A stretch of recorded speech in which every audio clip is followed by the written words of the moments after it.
ભાવનગરની તો ભાવનગર મહાનગરપાલિકાના અતિ મહત્વના રેકોર્ડ ચોરી થવાનો સમગ્ર મામલો પ્રકાશમાં આવ્યો છે। સપ્તાહ અગાઉ મોતીબાગ ટાઉન હોલ પાસે એક કંડમ જીપમાંથી મહાનગરપાલિકાના વર્ષ 1984 થી વર્ષ 1990 દરમિયાનના જૂના અને મહત્વના દસ્તાવેજોના પોટલા મળી આવતા ભારે ચકચાર મચી હતી। જે ઘટનાને લઈને મહાનગરપાલિકાના કર્મચારી દ્વારા અજાણ્યા શખ્સો વિરુદ્ધ ફરિયાદ નોંધવામાં આવી હતી। જણાવી દઈએ કે ભાવનગર શહેરના મોતીબાગ ટાઉન હોલ પાસે થોડા દિવસ પહેલા એક કંડમ જીપમાંથી મહાનગરપાલિકાના જૂના રેકોર્ડના પોટલા મળી આવતા હડકંપ મચી ગયો હતો। આ મામલે મહાનગરપાલિકા કમિશનર દ્વારા તપાસ સમિતિ રચાતા ખુલાસો થયો કે રૂપમ ચોક વિસ્તારમાં આવેલા રેકોર્ડ રૂમના તાળા તોડી અજાણ્યા ઈસમોએ મહત્વના દસ્તાવેજોની ચોરી કરી હતી। તપાસમાં સામે આવ્યું છે કે નગીનદાસ વાણિજ્ય ભવનમાં આવેલા ફેરિસ્ટ રેકોર્ડ રૂમના તાળા તોડી અંદર પ્રવેશ કરી વર્ષ 1984 થી વર્ષ 1990 દરમિયાનના મહત્વના રેકોર્ડ ચોરી કરવામાં આવ્યા હતા અને બાદમાં તે પોટલાઓ જીપમાં મૂકી દેવાયા હતા। આ ઘટનાને લઈને ગંગાજળિયા પોલીસે અજાણ્યા ઈસમો વિરુદ્ધ બીએનએસ એક્ટ હેઠળ ગુનો નોંધી વધુ તપાસ શરૂ કરી છે। હાલ પોલીસે આરોપીઓ સુધી પહોંચવા માટે તપાસનો દોર તેજ કર્યો છે। મારું માનવામાં તો એક જ વસ્તુ છે કે જે કોમ્પ્લેક્સમાંથી ચોરી કરી છે એટલે કે નગીનદાસ શાહ વાણિજ્ય ભવન, એ નગીનદાસ શાહ વાણિજ્ય ભવન જે છે એ જ મહાનગરપાલિકાનું છે અને એમણે એક જ શોપની વાત કરી છે, બાકી ઉપરના મોટા ભાગના તમામ માલની અંદર જરૂરી ડોક્યુમેન્ટો ભાવનગરના છે।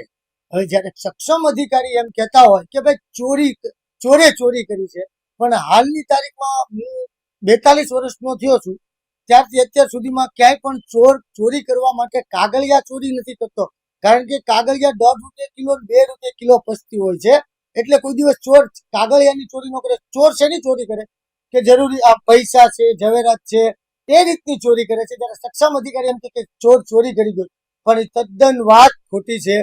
આ એટલા માટે ચોરી કરાવવામાં આવી રહી હોય કે કરાવી હોય એવું લાગી રહ્યું છે, કારણ કે હમણાં જ મહાનગરપાલિકાની ચૂંટણી ગઈ છે, ત્યારે મહાનગરપાલિકાના અધિકારીઓને એવો ડર હતો કે કદાચ કોંગ્રેસ સત્તામાં આવશે તો અધિકારીઓના કાળા ચિઠ્ઠા ખુલશે, એટલે કે આમાં ઘણા ડોક્યુમેન્ટો એવા હતા કે જેને વેરો ભર્યો નથી। ઉદ્યોગપતિઓ, શાળાઓ, કોલેજો અને ક્યાંક ને ક્યાંક કોન્ટ્રાક્ટરોના પણ કાગળિયા એમાં હતા કે જ્યાં એને વેરા નથી ભર્યા કે XYZ ઘણા બધા કાગળિયા એમાં હતા કે એ કાગળિયાને એને છુપાવી દેવા હોય અથવા તો નાશ કરી દેવા હોય, એટલા માટે થઈ આ ચોરી કરાવવામાં આવી હોય એવું લાગી રહ્યું છે।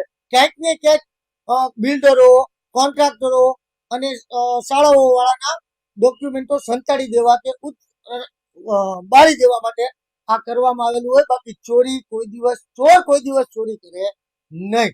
અને એટલા વર્ષથી આ ખંડેર જેવું કોમ્પ્લેક્સ છે, આજની તારીખમાં અત્યાર સુધી કોઈ દિવસ અહીંયા આવી રીતની ચોરીનો બનાવ બન્યો નથી। ખાસ કરીને વાત કરીએ તો આ પોલીસ તપાસ આપવામાં આવી છે, તમને પોલીસ પાસે શું અપેક્ષા? હું પોલીસ પાસે એવી અપેક્ષા ખાસ રાખવામાં આવું છે કે પોલીસ ધારે નહીં તો ભાવનગરમાંથી એક ચપ્પલની પણ ચોરી ન થાય।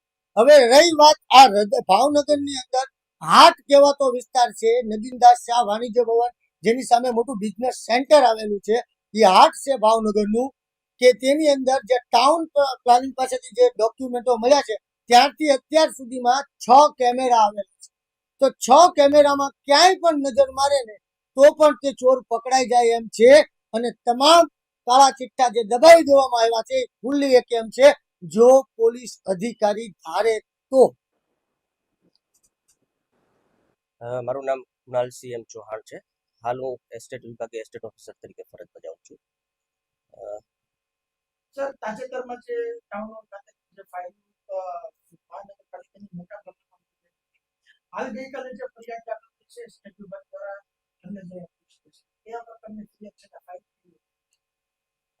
આ બાબતે વિગતવાર જાણકારી આપતા જણાવવાનું કે તારીખ 21/4/2024 ના રોજ મોતીબાગ ટાઉન હોલની બહારના ભાગમાં ICDS વિભાગની કંડમ હાલતમાં પડેલ જીપમાં મહાનગરપાલિકાના વિવિધ વિભાગો જેવા કે ટીપી વિભાગ, ICDS વિભાગ, house tax department, octroi department વિભાગની વર્ષો જૂનું એટલે કે વર્ષ 1990 આસપાસની ફાઇલોનું સાહિત્ય ત્યાં આગળ મળી આવેલ હતું। તે બાબતમાં માન્ય કમિશનર શ્રી દ્વારા તપાસ સમિતિની રચના કરવામાં આવે અને તપાસ સમિતિ દ્વારા એનો અહેવાલ રજૂ કરવામાં આવે, જેના અનુસંધાને તપાસ સમિતિ દ્વારા જણાવવામાં આવેલ છે કે અ, મહાનગરપાલિકા હસ્તકના નગીનદાસ વાણિજ્ય ભવનમાં જ્યાં જે ખાલી દુકાનો છે એમાં મહાનગરપાલિકાના વિવિધ વિભાગોનું સાહિત્ય રેકોર્ડ જૂનું જે છે એ રાખવામાં આવે. ત્યાં આગળથી તપાસ સમિતિ દ્વારા થઈ આવેલ તપાસ દરમિયાન તાળા નકુચાથી તોડવામાં આવેલ અને એમાંથી એવી સંભાવના રહેલી છે કદાચ ત્યાંથી આ સાહિત્ય કાઢવામાં આવેલ હોય અને અજાણ્યા શખ્સો દ્વારા આ સાહિત્ય અહીંયા આગળ લાવીને મૂકવામાં આવેલ છે. તે બાબતની એફઆઈઆર કરવામાં આવેલ છે અને આખી બાબત ન્યાયિક તપાસ હેઠળ હોય એફઆઈઆર નોંધવામાં આવેલ છે. આજે કૃત્ય કરવાનું છે તે ચોક્કસ કોઈ ચોર દ્વારા કરવામાં અથવા તો કહી શકાય ખરું કે કોઈને આ ફાઇલ ઉપયોગી હોય અને એનાથી ફિશિંગ કરવાથી કોઈને ફાયદો થવાનો નથી. હાલ એ બાબત કેવી થોડીક મુશ્કેલ છે કારણ કે આખી બાબત જે છે એ ન્યાયિક તપાસ હેઠળ છે. હવે ત્યારે જે તપાસમાં બહાર આવશે ત્યારે જ એ બાબતો જણાવી શકાય.